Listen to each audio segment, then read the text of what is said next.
Sapa Indonesia Malam bersama saya Friska Clarissa. Wakil Presiden Gibran Rakabuming digugat secara perdata. Gugatan didaftarkan seorang warga di Pengadilan Negeri Jakarta Pusat.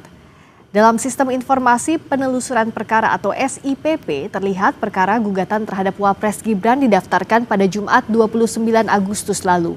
Penggugatnya adalah warga bernama M. Subhan. Sementara pihak tergugatnya ada dua, Wapres Gibran Rakabuming dan KPU Republik Indonesia. Dalam klasifikasi perkara disebutkan tentang perbuatan melawan hukum.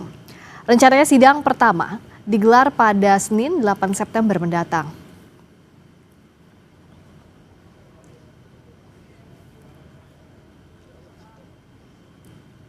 Mengapa Wapres Gibran digugat perdata? Apa yang menjadi perkaranya? Kita bahas bersama penggugat Wapres Gibran di Pengadilan Negeri Jakarta Pusat, Subhan Palal, dan juga Wakil Ketua Umum Bara JP, David Pajung. Selamat malam Pak Subhan, juga Bung David. Mbak. Selamat malam. Selamat malam Mbak Friska. Selamat malam Mas David. Selamat malam. Subhan. Nah kita akan tanyakan dulu ya ke Pak Subhan. Saya mau tanya dulu. Nah, klasifikasinya kan perbuatan melawan hukum. Spesifiknya apa yang dianggap perbuatan melawan hukum? Jadi gini, kita berangkat dari negara hukum. Maka semua penyelenggaraan negara harus diatur oleh hukum. Apa yang tidak sesuainya? Ya, yang tidak sesuai karena dalam undang-undang pemilu itu dipersyaratkan seorang wakil presiden atau presiden sekalipun harus minimum tamat SLTA, alia, SMA atau sederajat. Nah, wakil presiden ini tidak punya ijazah itu. Ijazah SLTA nggak punya. Kalau di KPU apa tertulisnya waktu yang di KPU calonkan sebagai kalau presiden? Di KPU hanya tertulis SMA-nya 2 kali malahan, yaitu diselenggarakan di Singapura sama Australia. Yang di Australia itu yang disetarakan sama SMA itu Orchid Park Secondary School Singapura, yang Australia UTS in Sydney. Kalau dari hasil penelusuran Pak Subhan dan kawan-kawan itu tidak setara SMA? Gini, meskipun setara, tapi undang-undang tidak memberikan amanat itu. Amanatnya hanya tamat minimum riwayat pendidikannya SLTA atau SMA alia sederajat. Hanya itu. Saya tanya ke Bung David, ini dipersoalkan soal pendidikannya dianggap tidak memenuhi syarat SMA atau sederajat. Ya, jadi gini Mbak, ini kan kita sudah melangkah 10 langkah, terus kemudian kita mau menarik langkah lagi undur ya. Ini namanya mencari jarum dalam jerami ya, artinya sesuatu tindakan yang sia-sia, yang begitu berat.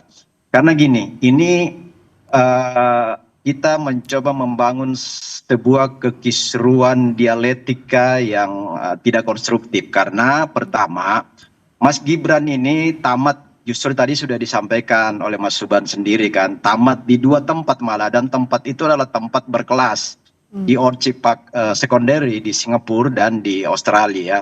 Itu setara ya, setara, bahkan kalau kita mau menyetarakan dalam sisi kualitas ya bisa dipersandingkan lah kualitasnya seperti apa dengan misalnya SMA kita di Indonesia.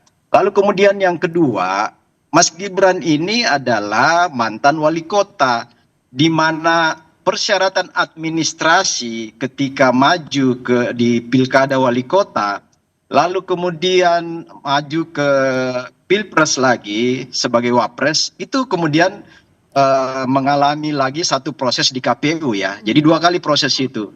Rasa-rasanya kita ingin mendelegitimasi lembaga-lembaga sekaliber KPUD dan KPU Pusat jika ini dipersoalkan kembali, bahkan keputusan MK itu sudah memperkuat semuanya. Jadi memang nggak ada dasar, nggak ada legitimasi konstitusi, nggak ada legitimasi hukum, nggak ada legitimasi sosial, dan nggak ada legitimasi politiknya untuk mempersoalkan itu sebenarnya. Jadi dianggap gugatannya itu tidak berdasar kalau kata Bung David, Pak Subhan? Gini, Rasa dari sisi konstitusi, dari sisi undang-undang, dari sisi politik Ya, maupun Bung David, sosial. saya kasih ke Pak Subhan. Dianggap Bung David tadi katanya nggak gini. berdasar. Makanya berdasarkan konsepsi perbuatan melawan hukum itu ada perbuatan yang telah dilakukan. Kalau sebelum dilakukan kita nggak tahu itu. apapun. Nah, konsepnya perbuatan melawan hukum, ya itu tadi. Setelah perbuatan dilakukan. Nah, kalau misalnya gugatan perdata itu kan misalnya tadi kata Pak Subhan dan kawan-kawan itu tidak setara dengan SMA. Misalnya saat dibawa ke pengadilan sudah adakah bukti-bukti untuk menyandingkan itu? Gini, kalau tadi Pak David ya, Pak David. berbicara tentang penyetaraan. Penyetaraan itu oleh siapa? Apakah KPU punya kewenangan untuk itu? Nggak punya, di undang-undang nggak ada itu. Yang ada hanya tamat SMA, alia, atau yang sederajat. Artinya apa itu? Pendidikan STA yang diselenggarakan berdasarkan hukum Indonesia. Itu SMA-nya. Berarti kalau untuk pejabat yang sekolah di luar Indonesia nggak bisa dong mendaftar atau gimana? Kalau persyaratannya nggak cukup nggak bisa. Ini persyaratannya SMA. Dia nggak ada, ijazahnya nggak ada SMA-nya. Oh, ijazah SMA yang dipertanyakan. Bukan dipertanyakan oleh KPU, dibilang nggak ada. Oke, Bung David. Diumuman nggak ada. Bung David nggak ada ijazahnya. Ini masalah ijazah lagi. Ijazah SMA-nya nggak ada, di KPU nggak ada. Bung David. Nah, itu jadi gini ya. Di KPU itu ada mekanisme mereka. Ada mekanisme di dalam pemenuhan syarat administrasi dan syarat undang-undang, baik di ketika proses pilkada ya di KPUD Solo, Surakarta, itu sudah melewati tahap itu. Kemudian yang lebih tinggi lagi jangkauannya di KPU Pusat ketika Cawapres kemarin itu dilakukan hal yang tentu saringannya lebih ketat lagi, baik dari sisi undang-undang ya, dari sisi administratif, termasuk tadi itu bahwa sederajat ya, bahasa hukumnya itu sederajat.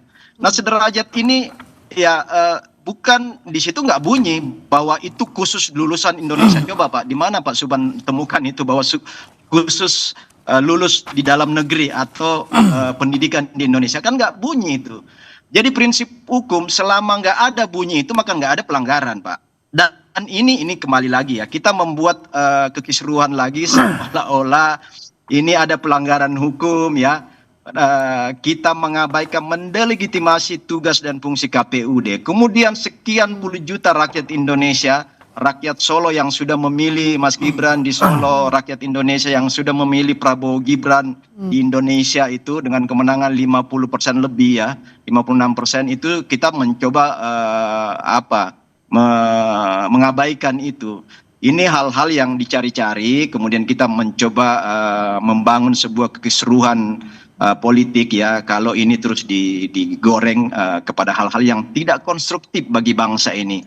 Bangsa ini coba maju lebih jauh lagi untuk bagaimana meraih Indonesia Emas dengan segala macam Jadi perjuangan. kita ada buktinya. Apa bukti yang dipunya oleh Pak Subhan, coba dokumennya? Gini, saya bacakan Mas David ya. Bunyi monggo. Pasal Undang-Undang Nomor 7 Tahun 2017 tentang Pemilihan Umum, Pasal 169 huruf R, junto pasal 13 Peraturan Pemilihan Komisi Pemilihan Umum Nomor 19 Tahun 2023 huruf R juga. Bunyinya begini nih.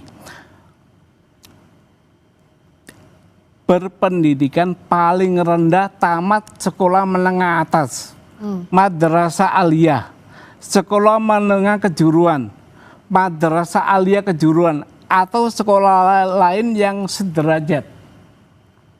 Cukup kan? Cukup definitif itu. Kenapa? Sangat definitif. Iya, definitif. Sangat. Nah, dia si wakil presiden ini nggak punya salah satu dari yang disebut ini. Sekolah lain yang sederajat, Bapak memahami makna sekolah lain yang sederajat itu gimana? Silakan dijawab. Makna lain yang sederajat itu adalah sederajat yang diselenggarakan berdasarkan hukum Indonesia. Oh, nggak bunyi begitu, Pak. Coba jangan menerjemahkan sendiri. Bukan, ya. ini bukan Jangan menerjemahkan. mencoba membangun Bapak interpretasi. juga jangan menafsirkan lain. Ini tafsir gramatikalnya begitu. Loh, Udah. KPU sebagai lembaga pelaksana pemilihan umum ya, baik di daerah KPUD dan di pusat itu KPU, itu sudah menginterpretasi itu berdasarkan kewenangan diskresi yang ada pada mereka, Pak. Dan itu kita yakini pasti berkoordinasi dengan lembaga-lembaga tinggi pendidikan yang formal di Indonesia. Karena kalau misalnya itu kalau itu diinterpretasi bahwa lulusan luar negeri tidak bisa, pastilah KPUD akan membatalkan itu ketika di Solo yang lalu. Kemudian KPU pusat juga akan menganulir itu atau menolak itu kalau itu diinterpretasi, diterjemahkan bahwa lulusan luar negeri itu tidak memenuhi Jadi kalau menurut Bung David, sederajat yang sudah dilalui oleh Mas Wapres, yang dimiliki itu sudah diverifikasi oleh KPU, sudah dianggap sederajat, harusnya nggak jadi masalah begitu Bung David? Pasti dong, nggak mungkin itu ditetapkan menjadi ketukan palu oleh KPUD ketika calon wali kota dan KPU pusat ketika mencalonkan diri sebagai cawapres. Saya ke Pak Subhan, nggak mungkin kalau tidak lolos verifikasi, toh sudah melewati di berbagai kota, lalu juga sampai ke pusat. Saya tidak ingin lari kepada persoalan politik atau yang lainnya. Ini view hukum. View hukum. Oleh karena itu kami uji di pengadilan. Nah, nanti kita lihat saja. Apakah boleh KPU menafsirkan pendidikan SMA sederajat dengan pendidikan luar negeri? Kalau diperbolehkan, diatur di mana di wewenang itu KPU? Nah, kalau pejabat, ini pertanyaan awam pastikan dengan gugatan ini, kalau pejabat dia lulusan luar negeri, legalisasinya berdasarkan hukum ini kalau menurut tafsiran Anda seperti apa? Kalau pejabat lain kita belum tahu bagaimana persyaratan diatur oleh undang-undang. Kalau ini kebetulan diatur undang-undang secara limitatif. Limitatif harus menjalani pendidikannya di Indonesia? Iya, di Indonesia. Untuk SMA saja atau dengan? SMA, cukup sampai SMA aja.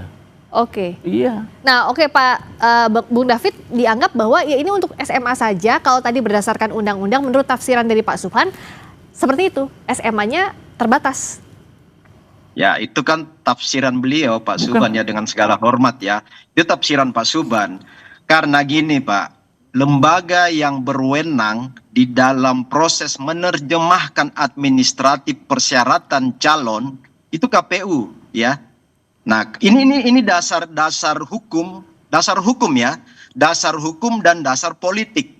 Karena ketika itu tidak memenuhi kausal hukum undang-undang pemilu, pasti akan tercoret oleh KPU.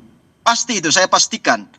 Dan pasti akan dikomplain ketika itu. Kalau apa yang Pak Subhan sampaikan itu benar ya, itu pasti akan dikomplain baik oleh masyarakat maupun lawan-lawan calon oleh Mas Gibran dan Pak Prabowo kalau di tingkat capres-cawapres kemarin. Ataukah lawannya di KPUD di Solo kemarin, pasti akan diributin. Nah, ini kan nggak ada problem di soal itu sampai pada selesai di Solo, sampai pada proses pengetukan palu kemenangan di KPU pusat ketika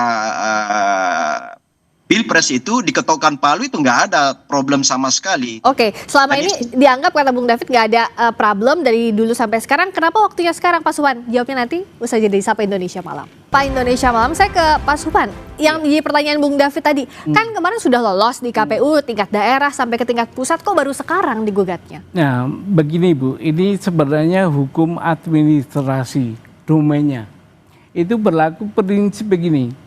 Sesuatu kebijakan atau tindakan pemerintah dianggap benar sebelum dapat dibuktikan sebaliknya. Nah, saya ingin membuktikan sebaliknya itu. Itu prinsipnya. Ini mendaftarkannya, tapi kalau dianggap ini hukum administrasi, kenapa nggak ke PT UN? Nah, pertanyaan bagus tuh. Saya udah ke PT UN Bu, tapi kena dismisal. Oh, dismisal. Karena waktu. Perkaranya. Oke. Waktunya udah nggak cukup katanya. Jadi sekarang larinya ke perdata. Iya, ini buktinya di dismissal. Penetapan dismissal ini ya. Iya, itu. Oke, karena bahwa dari segi waktu PT UN Jakarta tidak berwenang lagi memeriksa sengketa yang berkaitan dengan surat keputusan KPU tentang penetapan pasangan calon presiden dan wakil presiden RI. Itu. Makanya gugatan penggugat tidak diterima, begitu ya. Iya. Nah, makanya ini lari ke perdata. Ke perdata. Tapi dianggap apakah kalau dengan jalan perdata bisa masuk? Sementara ini perkaranya sebenarnya awalnya adalah HAN atau PT UN, begitu. Bisa. Karena ada prinsip gini, residu semua pengadilan itu ada pengadilan umum. Kalau nggak bisa di pengadilan khusus, maka di pengadilan umum. Makanya diambilnya dari sisi perdata. Oke, Bung David, gitu. ini kenapa baru sekarang? Karena dianggap inilah perkaranya administrasi negara atau tata usaha negara. Nggak bisa ke PT UN karena sudah dismissal. Kalau menurut Anda lewat jalur perdata ini bisa akan goal atau tidak? Ya, saya pikir itu bagian dari usaha Pak Subhan dan kawan-kawannya. Itu juga kita menghormati hal-hal yang bagian dari perjuangan dan usaha yang dilakukan Pak Subhan. Pada satu sisi kita ingin mengatakan bahwa ini bagian dari proses pendidikan politik dan pendidikan hukum bagi publik Indonesia, bagi masyarakat Indonesia. Ya, kita ambil hikmahnya aja. Tetapi dalam satu keyakinan prosedural hukum yang sudah ada, rasa-rasanya itu sangat tipis untuk perjuangan-perjuangan kawan-kawan Pak Subhan dan tim itu bisa sesuai dengan harapan. Tetapi setidaknya ini menjadi satu case hukum untuk di kemudian hari ini bisa ada langkah-langkah antisipatif ke depan. Tetapi yang saya mau katakan begini ya, legitimasi konstitusional, legitimasi hukum, legitimasi politik dan ujian akhirnya itu legitimasi sosial itu sudah diraih semua oleh pasangan Prabowo Gibran sebagai presiden dan wakil presiden Indonesia, dan itu resmi sah, gak ada hal-hal yang sedikit pun yang dari 4 sisi legitimasi tadi ya, konstitusional, undang-undang, administratif, hukum dan prosedural, kemudian sosial dan politiknya semua dapat. Nah, bagi saya ini bagian dari dinamika, tetapi pada satu sisi kita juga meyakini bahwa ini adalah usaha-usaha yang rasanya sia-sia karena pemerintah sekarang khususnya Presiden Prabowo dan Mas Gibran ini tengah berjuang untuk merealisasikan semua janji-janji politik dalam rangka mencapai tujuan berdasarkan campaign Astacita yang dikampanyekan oleh Pak Prabowo dan Gibran ya. Jadi ini lebih fokus mereka ke sana. Nah, tapi kalau dari sisinya Pak Subhan, apa yakin nggak ada motif politik di balik ini? Gini, Mbak, saya ini bukan orang politik, ya. Saya ini maju sendirian nih, nggak ada yang sponsor atau nggak ada. Karena saya melihat ini hukum kita dibajak nih dengan begini caranya. Karena kenapa? Tidak punya ijazah SLTA bisa lolos. Nah, ada dugaan KPU saat itu adalah terbelenggu oleh relasi kuasa. Makanya KPU jadi tergugat 2? Iya, ikut kita gugat. Tapi tidak ada motif politik ini? Nggak ada. Maka minta, itu kan konsepsi PMH. PMH itu boleh meminta kerugian material maupun imaterial. Saya minta dibayarkan ke negara kerugiannya. Hanya ingin membuktikan saja begitu bahwa... Iya, bahwa ini nggak benar, ini nggak sekolah SMA ini. Orang ini, kenapa bisa jadi wakil presiden? Oke, Bung David, dianggapnya tidak ada motif politik sama sekali, hanya ingin menunjukkan bahwa tidak sesuai, tidak lolos administrasi. Ya, apapun itu ya, langkah-langkah ini kan sudah langkah politik. Bahwa menggunakan instrumen hukum itu kita hargai ya, kita sangat hargai Pak Subhan. Ini adalah langkah politik Pak Subhan dengan menggunakan hukum sebagai instrumen atau tools. Tetapi yang berikutnya adalah sebenarnya juga patut dipertanyakan, Pak Subhan ini legal standingnya apa gitu kan, legal standingnya. Kalau setiap person dari 270 juta masyarakat Indonesia bisa melakukan langkah-langkah seperti ini, maka kisruhlah Republik ini. Aparatur hukum kita akan energinya akan habis untuk merespon ya, memproses hal-hal yang sesungguhnya ini bagi saya ya itu tadi langkah yang sia-sia karena sudah dilewati sekian lama ya, seharusnya Pak Subhan ini kalau mau memperkarakan itu ya paling nggak misalnya ketika ketukan palu KPU, ya ketukan palu KPU menjadi calon yang sah. Sehari setelah itu kalau Bapak menganggap itu ada pelanggaran hukum di sana, karena yang diberikan diskresi kewenangan oleh undang-undang untuk menginterpretasi dan menerjemahkan administrasi persyaratan untuk menjadi calon kepala daerah KPUD, calon presiden, wakil presiden itu KPU pusat, itu yang diberikan diskresi oleh undang-undang adalah KPU, ya. Jadi mereka sudah menunaikan diskresinya secara baik dan benar, dan nggak ada problem ketika itu, ya. Nah, ini yang bagi saya, kalau 270 juta rakyat Indonesia memainkan posisi sebagai Pak Subhan, mau jadi apa Republik ini? Mau dianggap jadi apa ini langkahnya Indonesia? Dianggap kata Bung David sia-sia, sudah lewat waktu, dan ini harusnya disebutnya sebagai langkah politik kalau menurut Bung David. Gini, kembali lagi, apa kepentingan saya di politik? Nggak ada. Mau jadi apa, kita udah tua begini. Saya lebih sayang negara hukum saya diacak-acak dengan cara ini. Negara hukum itu amanat konstitusi, ya.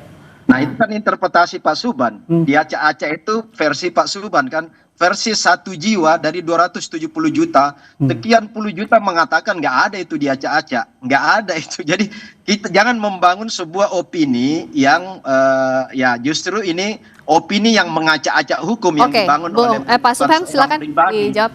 Orang pribadi kan. Gini, bahasa itu ada bahasa yang berkembang. Kami ingin pure hukum. Kita buktikan bahwa wakil presiden tidak memiliki ijazah SMA sederajat. Itu aja. Hanya itu. Ingin membuktikan dulu. Iya. Perkara nanti diterima atau tidak, ya, itu urusan lain. Karena kita yakin. Ini keyakinan. Fakta sudah membuktikan, Pak. Fakta kita menang. Tapi keyakinan kita berbicara lain. Karena pengalaman ini ada kekuasaan di sini. Jadi dianggap ini adalah hak untuk menggugat, Bung David. Iya, hak kita sebagai warga negara. Hak untuk tadi saya katakan tadi itu hak pribadi, ya. Hak pribadi setiap orang. Cuman kalau setiap hak pribadi seperti ini dilayanin oleh institusi hukum, maka akan rusak Republik ini. Kalau 270 juta orang mengambil langkah sama dengan Pak Subhan, kisruhlah Republik ini. Tadi saya mempertanyakan legal standing Pak Subhan itu sebagai person kan di situ. Nah, legitimasi politiknya terlalu kecil, ya. Legal standing saya warga negara. Legal standingnya sudah cukup dianggap sebagai cukup banget warga negara. Ini untuk negara ini. Nanti sidang pertamanya adalah 8 September. Iya, 8. Sudah ada agendanya apa, membacakan gugatan kah?